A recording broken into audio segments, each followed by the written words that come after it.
with Nate Erkin-Smith leaving to run as a Liberal in the province of Ontario in provincial politics. So that means Mark Carney is further away now from his majority than he was on election night. Oh, so sweet how things work out for Canadians. Today is a great day, Canada. The chances of Mark Carney getting a majority government just collapse. The Supreme Court of Canada just annulled a single vote win in the riding of Terrebonne, stripping away the Liberal seat. Now Mark Carney needs 3 by-elections. Remember Chrystia Freeland, Bill Blair, now this Terrebonne, and there's probably going to be a 4th. He tried to steal a majority, but instead, if he wants his majority, he's going to have to ask for it the traditional way from you. The chances of 4 or 5, actually, they need 5 floor crossers is unrealistic. And to add on top of this, Mark Carney is having trouble keeping his caucus happy. There's 2 members of his caucus that are breaking rank right now. Bruce Fanjoy and Jenna Subs. We're going to take a look at it. There is hope in this country. Yes. Let's get into this report.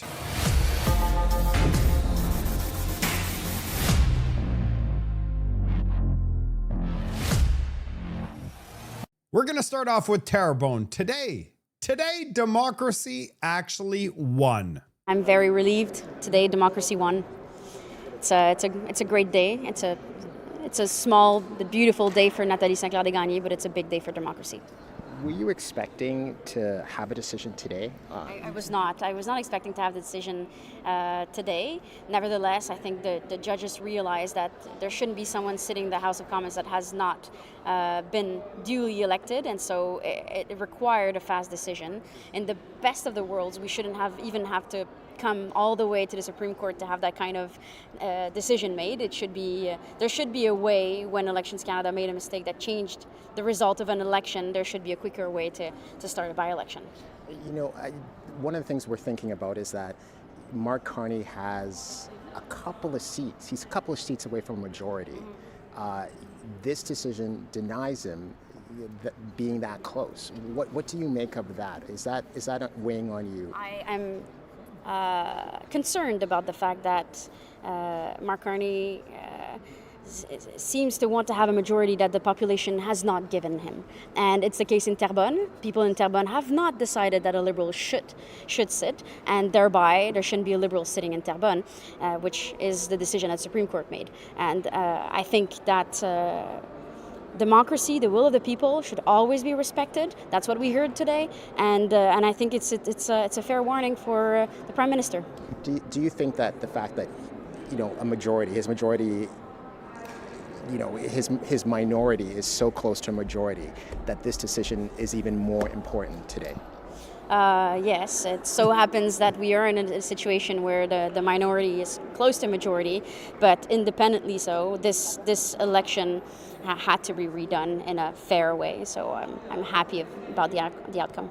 And just finally, what do you think this means for the citizens of Terrebonne?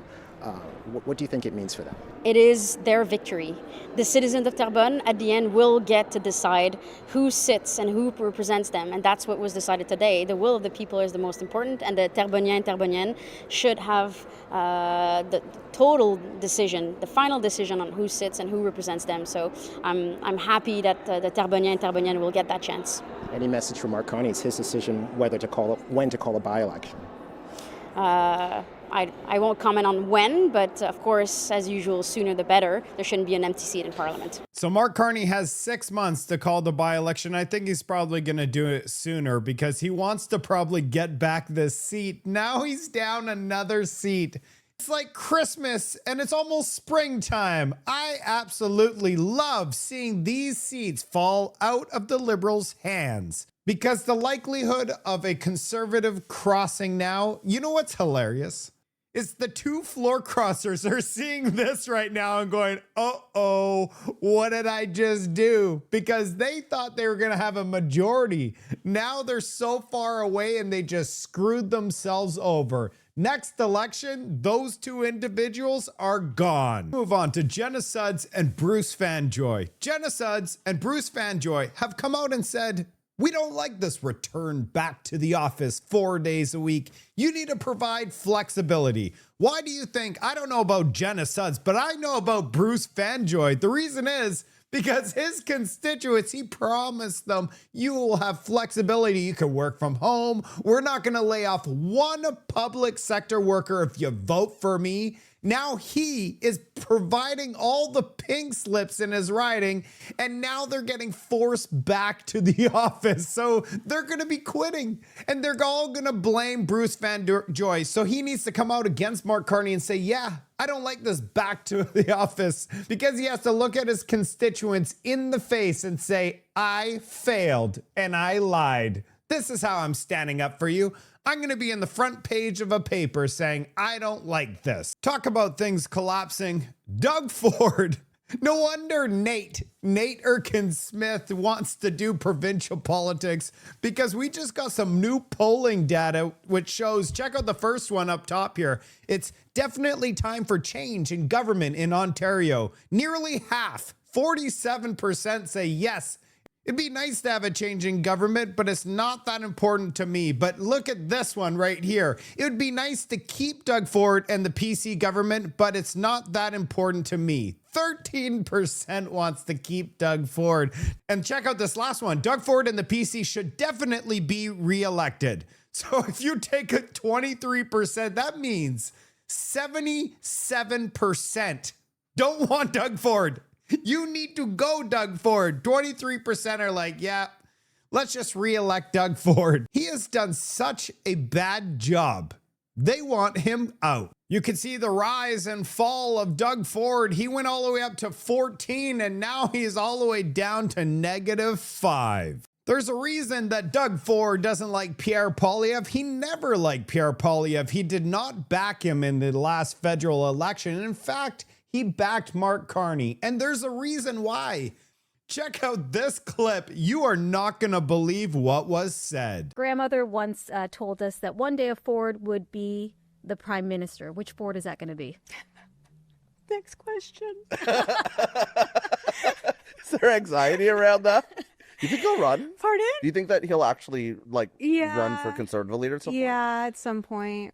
This is Doug Ford's daughter saying that Doug Ford is definitely going to be running for the federal Conservative Party and take out Pierre Poilievre. It was the plan all along. The one thing is, I will never in my entire life vote for liberal Doug Ford. Things are working out just perfectly for the Conservatives. They're playing perfect politics right now because the Liberals say, you know what? We want this GST food rebate. Conservatives, no problem, Mark Carney. We're going to give it to you. We're also going to work with you to get tough on crime. We're going to work with you to get our economy rolling. There's nothing that the Conservatives are impeding right now.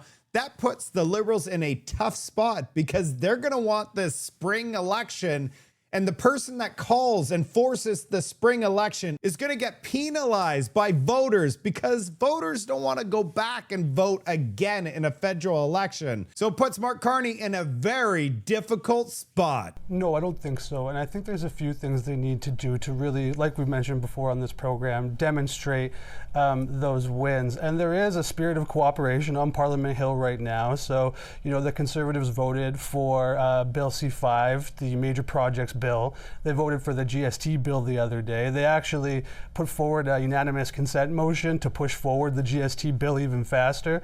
And they're willing to work on, well, I think Pierre said they'll vote for anything that makes groceries more affordable, and they're willing to work on the crime bill as well. So I think right now we're not anywhere near an election for all those reasons, because I think the Conservatives see that they need to meet the moment in terms of cross the aisle cooperation. But Mark Carney in particular and the Liberals, they really do need to demonstrate some wins on the domestic front, because there really isn't anything measurable that we can point to. They had a housing announcement that was completely buried by the EV strategy because the government has only built about 7,500 houses when they need to build about 500,000 each year to keep up with population growth. So if they don't get any major wins on the domestic front, it's going to be pretty hard to go back to the electorate and ask for a majority mandate. I have to say, that gentleman is bang on. They have nothing to show for an entire year in government, and the Conservatives have been playing ball. We got to get rid of these liberals as fast as possible because these type of stories occur on a daily basis. A non-citizen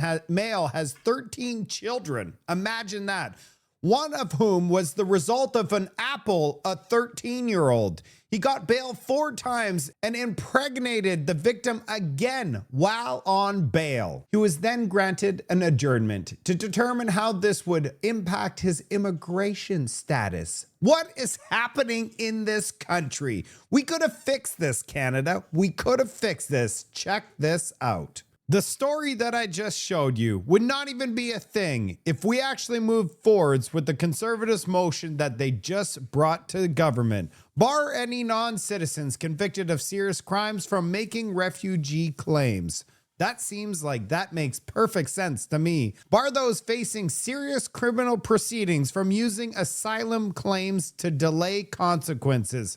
That makes perfect sense to me. And sentencing leniency designed to avoid deportation. We just witnessed that in the story I just told you. Repeal Bill C-5 and Bill C-75 to restore real consequences for repeat offenders, making our streets safe.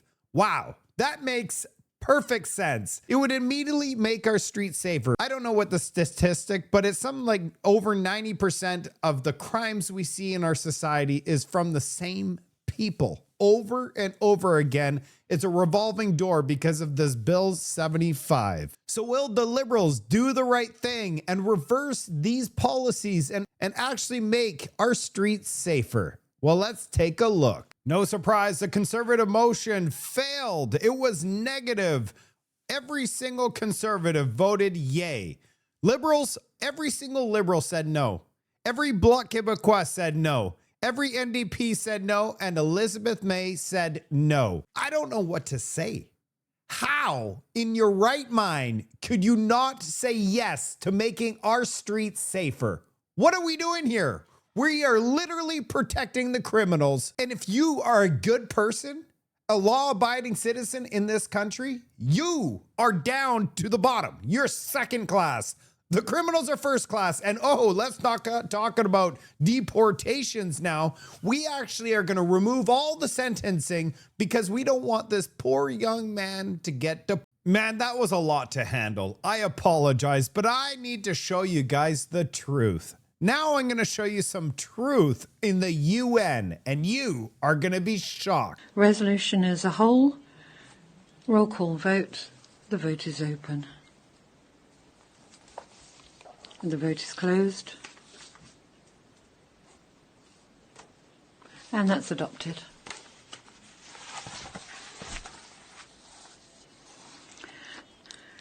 What exactly did they just vote on? Where she is so happy. As my write-up just says, the EU elites voted for T women are women into official UN women's right language. And they applaud with thunderous applause. So wonderful. When common sense is treated like H, you know we have crossed into some dangerous territories. That means prisons, washrooms, sports, you name it, are no longer safe in Europe. Because that means if I decide that I am a woman, that is official in the EU. Health Canada lost $20 million worth of spoiled product after freezer door was left open. I would like you to meet the president of the Public Health Agency of Canada. Her salary is $311,500. Nancy Hamzawi. Visibility?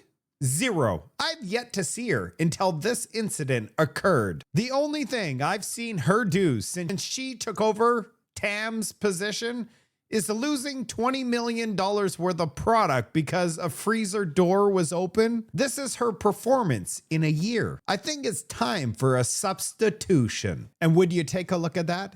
For $18.39, a fridge door alarm. If the door is open for 3 seconds, 15 seconds, 30 seconds, or 60 seconds, the security window door alarm will ring loud. So you'll be like, oh, I guess I left my door open. For under just $20 on Amazon, you could have saved $20 million worth of product. And if you don't like that model, there's another one for $19, or you could get a more expensive model for $37.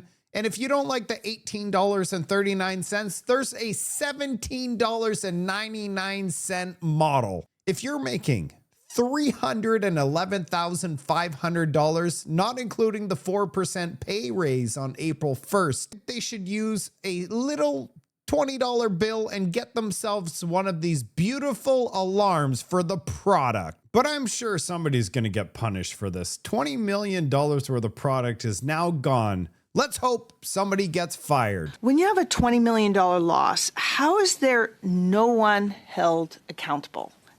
You mentioned that publicly. I mean, it's not that we have to publicly punish, but how is no one held accountable?